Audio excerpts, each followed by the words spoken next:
Hello every one. நான் இங்கே ஒரு கோட் கொடுத்துருக்குறேன் பாருங்கள். இது எங்கள் வாத்தியார் சொன்னது.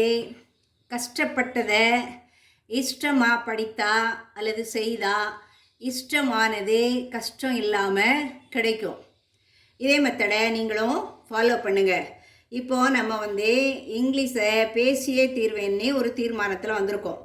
அதுக்கு சில டிப்ஸ் நமக்கு தெரியணும். முதல்ல சப்ஜெக்ட் என்னன்னு தெரியணும். சப்ஜெக்ட்னா அது நவுன் அல்லது ப்ரோனவுன் வரும். இப்போ நம்ம சில ப்ரோனவுன்களை பற்றி இங்கே பார்த்துடலாம். ஐனா நான். அடுத்தது வீணா நாங்கள். அடுத்தது தேனா அவர்கள்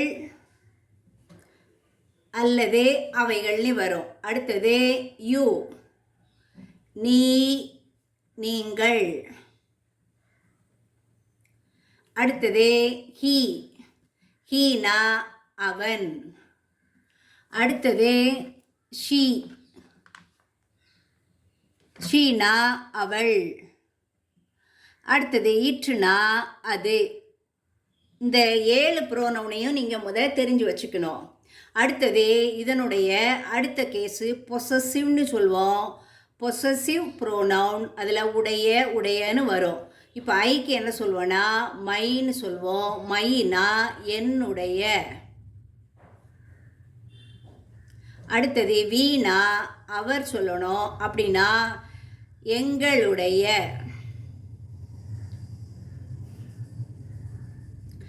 அடுத்தது தே, அதுக்கு என்ன சொல்லணும்னா தேயர் சொல்லணும்.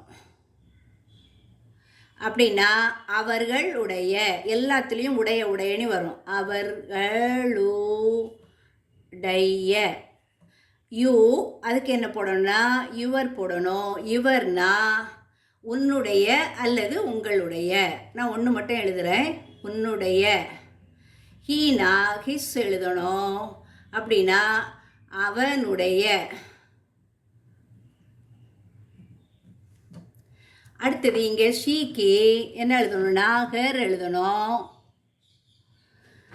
அப்படின்னா அவளுடைய. அடுத்தது இட்டுக்கு என்ன எழுதணும், இட்ஸ்ன்னு எழுதணும். அதனுடைய. இதில் நீங்கள் பார்த்தீங்கன்னா எல்லாத்துலேயும் உடையன்னு வரும். அதனால் இதுக்கு பேர் பொசசிவ் ப்ரோனவுன்னு பேர். இனி அடுத்தது லாஸ்ட்டில் வரும். அதை என்ன சொல்லுவோம், அப்ஜெக்டிவ் ப்ரோனவுன்னு சொல்லுவோம். பேரெல்லாம் உங்களுக்கு தெரிய வேண்டிய அவசியம் கிடையாது. பட் நீங்கள் அந்த வார்த்தைகளை தெரிஞ்சு வச்சுக்கணும். அதுக்கு என்னென்னா மீ அப்படின்னா எனக்கு. இங்கே அவர் என்னதான் இருக்கும், அஸ்ஸாக இருக்கும். எங்களுக்கு. அடுத்தது தேர்னா தெம் அவர்களுக்கு.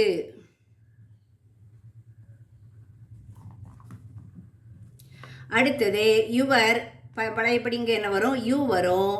அப்படின்னா உனக்கு. அடுத்தது ஹிஸ்ஸு, இங்கே என்னதான் இருக்கும்னா ஹிம்மா இருக்கும். அப்படின்னா அவனுக்கு. அடுத்தது ஹேர், அடுத்த கேஸ்லேயும் அதே ஹேர் தான். அப்போ அவளுக்கு.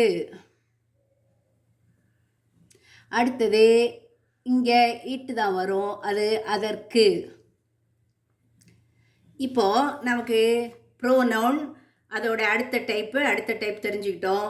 ப்ரோனவுன் தெரிஞ்ச உடனே அடுத்தது அதை சப்ஜெக்டாக யூஸ் பண்ணி நம்ம சென்டென்ஸ் உருவாக்கலாம். இப்போ நான் ஒரு சென்டென்ஸ் தமிழில் கொடுக்குறேன். அது எப்படி உருவாக்கலான்னு பார்க்கலாம். நான் ஒரு ஆசிரியை. இதை இங்கிலீஷில் எப்படி எழுதுவோம்னா நானுக்கு என்ன போட்டுருணும், ஐ போட்டுருவோம். இப்போ ஒருக்கு ஏ போடுவோம். ஆசிரியர்னா டீச்சர் போடுவோம். ஆனால் இங்கிலீஷில் ஐ ஏ டீச்சர்னு எழுதக்கூடாது. ஐ ஆம் அ டீச்சர். இப்படி இங்கிலீஷில் ஒரு சில வித்தியாசங்கள், எக்ஸப்ஷனல் கேசஸ் இருக்கும். நம்ம அதை ஏற்றுக்கொண்டோன்னா சீக்கிரமாக இங்கிலீஷ் பேசுகிறதுல வெற்றி கொடியை பிடித்திடலாம். ட்ரை பண்ணுங்கள். தேங்க்யூ.